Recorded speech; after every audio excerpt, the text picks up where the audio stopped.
Hola, ¿qué tal amigos del periódico La Última Palabra? Este es su programa La de 8 columnas. Hoy tenemos como invitado al doctor José Ascensión Tijerina Flores. Así es, a la orden. Antes de empezar con esta importante entrevista, quiero presentarle una reseña para que se empapen un poquito más del tema. Vamos a hablar de Federico Cantú Garza, ese virtuoso pintor y grabador muralista de talla internacional que nació en Monterrey en 1907, aunque él se enorgullecía de Cadereyta Jiménez, siendo hijo del doctor Adolfo Cantú Jauregui y la escritora María Luisa Garza Loreley. Su familia radicaba en San Antonio, Texas, y como siempre mostró talento para el arte. A los 14 años lo enviaron a estudiar a la Escuela del Aire Libre de Coyoacán, cuyo director era el nuevoleonés Alfredo Ramos Martínez. A los 17 años, Federico estuvo viviendo entre Europa y Estados Unidos, relacionándose con Andrés Breton, Renato Leduc, Antonín Artaud, entre otros destacados personajes del mundo del arte y las letras. En 1929 expuso por primera vez en el Parque de la Exposición Museo de Los Ángeles. 5 años después, la Galería de Arte Mexicano mostraba ya su obra junto a la de los grandes muralistas mexicanos como Rivera, Siqueiros y Orozco. En 1934 inició como muralista aplicando todo lo aprendido. Imprimía a su obra un estilo personal que le daría fama universal. En el 43 pintó los frescos de la parroquia de San Miguel de Allende, Calvario, Última Cena y Arcángeles. En Morelia pintó el fresco del Museo Regional dedicado a la felonía del colonizador Nuño de Guzmán. En 1960 creó la famosa escultura del Instituto Mexicano del Seguro Social, donde plasmó una madre amamantando a su hijo y protegida por el águila real. Todas sus obras fueron de gran calidad artística y expuestas en las más prestigiadas galerías del mundo. En nuestra universidad realizó obras excepcionales como el frontispicio de la Facultad de Ingeniería Civil, donde aparece el gran Nezahualcóyotl calculando con instrumentos ingenieriles. Doctor John, es un gusto tenerlo aquí. Gracias. ¿Usted nació aquí en Cadereyta, Doc? Desde luego, claro que sí. ¿Vive en Cadereyta? Claro. ¿Le duele Cadereyta? Bastante. ¿Qué es lo que más le duele de Cadereyta, Doc? Me da un sentimiento que nos demos cuenta de que nuestros personajes más ilustres, más destacados, pasan desapercibidos. Desgraciadamente están en el total abandono, incluso sus nombres en la historia, ya no decir de algunos monumentos o placas referentes a su trayectoria. Entonces, pues claro que como jimenenses, amantes de la historia, de nuestro pasado, pues nos duele que estén en total abandono esos personajes de relevancia internacional, no solamente en... Hablando un poquito de cultura, ¿cómo le fue en Mission? Ahora en el viaje de los Cuajitos. No sé de qué me está hablando. ¿Cómo que no lo invitaron? No fui requerido, ni siquiera me avisaron, sabrá Dios. Caray, pues una omisión muy grande, porque pues era un evento supuestamente cultural, ¿verdad? Pues y sí. Y perdón, y lo que más duele es que pues se basaron en una investigación propia, que no me quede decirlo, pues para hacer la propuesta del platillo típico de Cadereyta. Se basaron en él y pues no me mencionaron para nada. Oye, Doc, y ¿cómo se llama? El gasto ese no pudo haber sido, pues ahí tienen una obra carísima, que está rota, está olvidada. Hemos visto que ahí se van los borrachitos en la plaza a orinar, la de Federico Cantú, a propósito de la reseña que acabamos de ver. No se hubiera mejor ocupado ese dinero para hacer un pedestal, para hacer un lugar bonito, ponerla en un lugar más digno. Desde luego que sí. Esa obra fue entregada por el hijo de Federico Cantú, Federico Cantú Favila. Él obsequió eso en correspondencia a que post-mortem se le había entregado la medalla al mérito ciudadano a su padre y además la medalla General Jerónimo Treviño también. Pero desgraciadamente desde un principio propusimos que se hiciera eso, un verdadero pedestal para donde se guardara ese monumento. Es un monumento alusivo a la madre. Desgraciadamente quedó en total abandono también, y lo más triste es que si nos acercamos a ese monumento, todavía despide olores fétidos, porque lo utilizan como servicio sanitario cada y que se ponen los mercaditos famosos ahí en la plaza. Cadereyta tiene 150,000 habitantes, ha venido mucha gente de fuera y quiere conocer la cultura jimenense. Platíquenos un poquito, ¿quién fue Federico Cantú Garza y cuál es su obra? ¿Por qué es una persona grande? ¿Por qué es un artista grande que es una de las personas olvidadas, desgraciadamente, por Cadereyta? Federico Cantú Garza es uno de los personajes más distinguidos en toda la historia de Cadereyta. Desgraciadamente, pues repetimos, olvidado. Él no nació en Cadereyta, aunque sus padres son originarios. Son jimenenses. Jimenenses los dos. Fue llevado la madre de él fue llevada a la naciente maternidad Conchita en aquel tiempo. Y allí está el registro de ese niño que nació allá por razones médicas. Cadereyta no tenía los servicios, las atenciones para un parto difícil, y el mismo doctor, padre de él, optó por llevarlo a un lugar donde hubiera más auxilios. Sin embargo, a los 5 o 6 días regresaron a Cadereyta, y siempre dijo Federico Cantú, en cuantas ocasiones se presentaron, de que él había nacido así textual en un pueblo cercano a Monterrey que se llamaba Cadereyta. Entonces, pues él se sentía jimenense, y hasta los días últimos de su vida siempre lo mencionó. Y claro, nosotros también pues, nos sentimos orgullosos de que él reconociera su patria chica como Cadereyta Jiménez. La grandeza de Federico Cantú en su obra, platíquenos un poquito.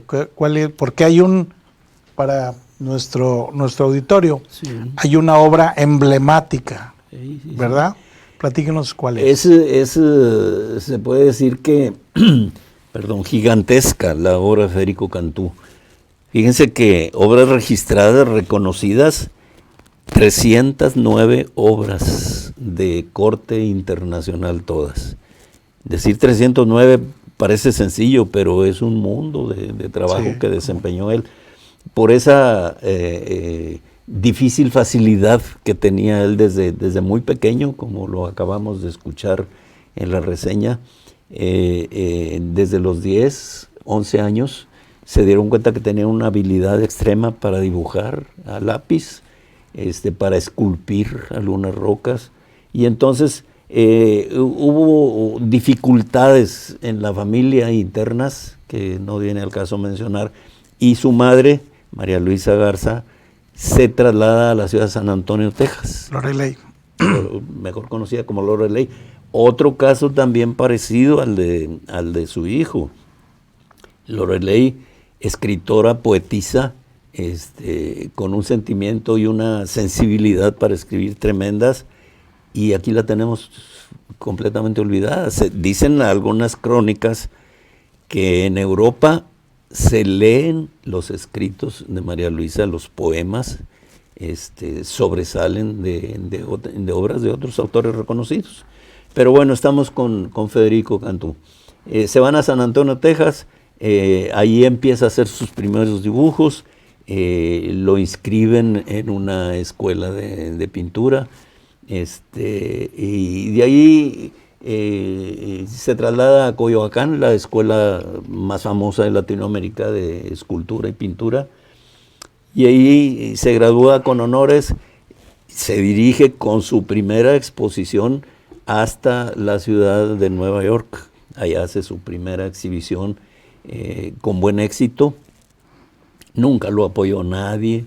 Él hacía algunas ventas de sus obras, y con esas ventas pues iba buscando nuevos horizontes. Estuvo en Chicago, en Nueva York, de ahí se pasó a España, y de España a Francia. recorrió medio mundo viviendo y sintiéndose orgulloso de sus obras. Entonces, se le reconoce internacionalmente. Él se aleja de Cadereyta, desgraciadamente, pues, buscando el progreso profesional, y fija su residencia en la Ciudad de México. Pero al final de cuentas llevando el nombre de Cadereyta. Desde luego, siempre mencionó eso. En los escritos que existen de él, entre ellos un libro dedicado a su persona por el licenciado Jorge, se me escapa el nombre, antiguo cronista del municipio de Herreras, Nuevo León. Él cultivó una amistad muy cercana y se propuso hacer un libro de puras hazañas, aventuras, anécdotas de Federico Cantú.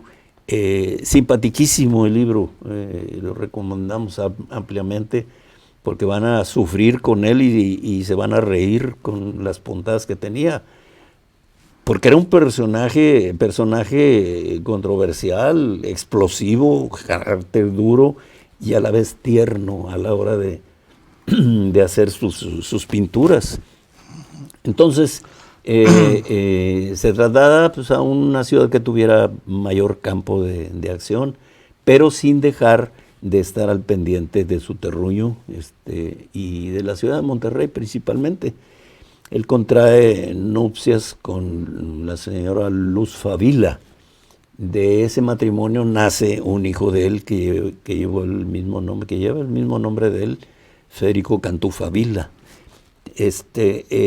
Por razones ajenas al momento, fracasa el matrimonio por alguna razón y contrae nupcias de nuevo con la señora Gloria Calero. Esta señora, como la anterior, Luz Favila, muy profesionales en sus ocupaciones como pintoras también. Se dice que Luz Favila estuvo muy cercana a Frida Kahlo, una de las máximas glorias de la pintura mexicana. Y como tenían el mismo gusto, eran afines, pues lógicamente buscaban el progreso dentro de su profesión. Se traslada a México con la señora Gloria y periódicamente hacía visitas a Monterrey. Sostuvo una relación amistosa con grandes personajes de aquí de Nuevo León, entre ellos el gobernador en ese tiempo, el licenciado Raúl Rangel Frías, emparentado políticamente con él, pero tenían puntos de reunión donde hablaban de arte, de pintura, de música, de política, de todo. Dice ese escrito del licenciado que acudían personajes de la talla de don Pepe Alvarado, don José Alvarado, el doctor José Luis Lozano, que en ese tiempo era el alcalde de Monterrey, y todos los políticos encumbrados en ese tiempo. Y ahí se divertían, reían, gozaban y al mismo tiempo se nutrían de la cultura de Federico Cantú. Doctor, déjelo interrumpo un poquito. Sí. Estamos ya en el día último de enero, Sí, pero ahora el 29 sí. fue un aniversario luctuoso de Federico Cantú, que pasó desapercibido. Lastimosamente. La gente se fue a Mission, allá con los americanos, a pasarla bien un fin de semana, a llevar sus cuajitos, pero se olvidaron de la gran figura que es Federico Cantú. Desgraciadamente ni siquiera el Instituto Mexicano del Seguro Social, que ostenta su logo, hecho por Federico Cantú, una obra maestra, igual que sus pinturas, sus retablos en muchos templos, porque se inclinaba mucho por la pintura religiosa. El arte sacro. El arte sacro, el símbolo de la Facultad de Ingeniería Civil en la universidad es obra de Federico Cantú. En el lugar en donde está la rectoría ahorita de la Universidad Autónoma de Nuevo León, esculpió un busto, una estatua de don Alfonso Reyes, junto con un mural en el piso, a base de puras piedritas, acomodando cosa por cosa. Desgraciadamente, pues lo decepcionó también el hecho de que sobre de esa obra magna sentaran las bases de lo que es la rectoría de la universidad. Pero el busto de don Alfonso Reyes ahí está, y le llaman la Capilla Alfonsina.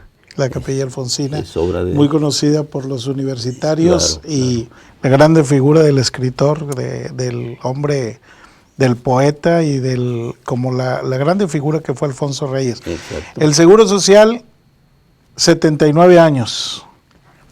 Federico Cantú, el jimenense, el artista jimenense, hizo ese gran monumento que está replicado en muchas partes.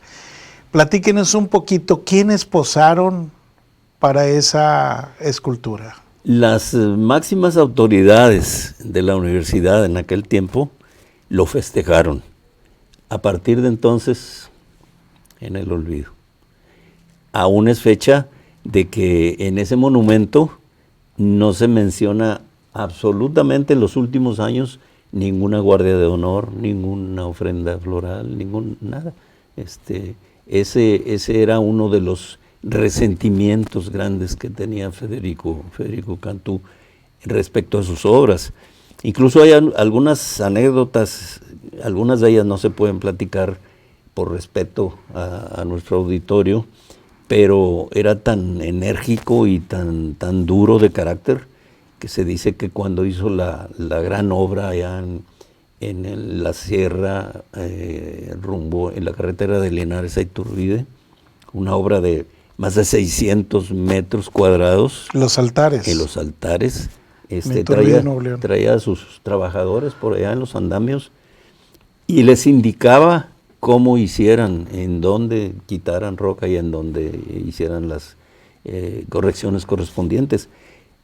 Y a veces no le entendían, y era tan explosivo que en una ocasión se llevó, dicen los escritos, dos pistolas, y desde abajo con balazos les indicaba dónde debían de hacer. Esas eran las puntadas de Federico Cantú. Y hay otra un poquito más fuerte, que me voy a atrever a platicarla disfrazadamente, desde luego. Existía en la colonia del Valle, o existe todavía, un lugar que se llamaba la Fonda de Don Andrés. Ahí solían reunirse grandes personalidades a discutir de política, de música, de arte, de lo que fuera. Y entonces en una de las paredes le solicitaron que dejara un mural hecho por él, y sí, lo aceptó, a sugerencias del señor gobernador, licenciado Raúl Rangel Frías. Era muy afecto a los desnudos artísticos, y se dice que pintó una obra que admiraba a todo mundo. Mucha gente iba a ese lugar solamente para admirar el mural de Federico Cantú. Se llegó un momento en que un distinguido personaje de la India venía a Monterrey, y las autoridades no encontraban un lugar adecuado para recibir a aquel personaje, y se les ocurrió, pues vamos a borrar el mural de Federico Cantú. Ordenaron unos botes de pintura, y para qué les cuento el resto. Cuando se da cuenta, Federico Cantú se puso morado de coraje, pero lo siguieron frecuentando, pidiéndole disculpas. Mira, pues se trataba de una ocasión especial, pero te suplicamos que repitas la obra otra vez. Y no, hasta que por fin lo convencieron, y dijo, está bien, voy a repetir el mural, tal vez diferente, pero lo voy a hacer, pero con una condición: de que nadie se pare en toda la semana a verme trabajar. Yo lo voy a hacer, lo voy a cubrir con unas sábanas corredizas para que ustedes hagan la inauguración correspondiente, nomás que yo no voy a estar. Tengo que estar en la Ciudad de México, etcétera, etcétera. Estuvieron de acuerdo todos, hicieron invitaciones, un gran jolgorio, porque Federico había aceptado hacer de nuevo el mural. Se llegó la fecha señalada, y pues el señor gobernador se paró junto a los cordones para hacer para descubrir aquella hora, y todo el mundo, llenísimo el local, pendientes. Se corrieron las cortinas y, oh sorpresa, no había el tal mural, ya había unas letras inmensas del tamaño casi de la pared, donde les hacía el recordatorio de la madre. Todos, así de todos. Y esa fue la peor ofensa que consideraron que había sido de Federico Cantú para ellos. Pero Federico se fue tranquilo porque de alguna manera había desahogado su carácter. Doc, se nos va el tiempo. Sí. ¿Hay una calle de Federico Cantú en Cadereyta? No. ¿Hay otra calle que hable de Joseph Andrew Robertson? El coronel. El coronel que trajo el béisbol aquí a México. Y no solo el béisbol, la industria escobera nació con él. Él le vendió a don Eugenio Serrano las primeras máquinas y las primeras semillas de lo que fue la espiga. Lo que es espiga. ¿Quiénes son los responsables de ese olvido? Así una respuesta corta ya para despedirnos. Las autoridades simplemente, ellos tienen que dar la orden y tienen que... Olvidaron a sus figuras, olvidaron a sus artistas. Y hay muchos personajes de corte político, militar, social, que están olvidados totalmente, porque desgraciadamente la cultura y la historia no es bien vista por muchas personas. Muchísimas gracias, doctor. Encantado. Pues fue el doctor Chon Tijerina, el recordatorio de Federico Cantú, ese gran artista, y son las autoridades, como lo acaba de usted escuchar, los alcaldes, los gobiernos municipales, los que han olvidado precisamente estas grandes figuras que han traído mucho realce a Cadereyta. Le agradecemos le agradecemos que nos vean, le agradecemos que esté atento de la última palabra. Quiero agradecer a producción, quiero agradecerle al ingeniero Chuy Herrera por esta oportunidad. Y ahí estamos y nos vemos en la próxima. Esto fue la de 8 columnas.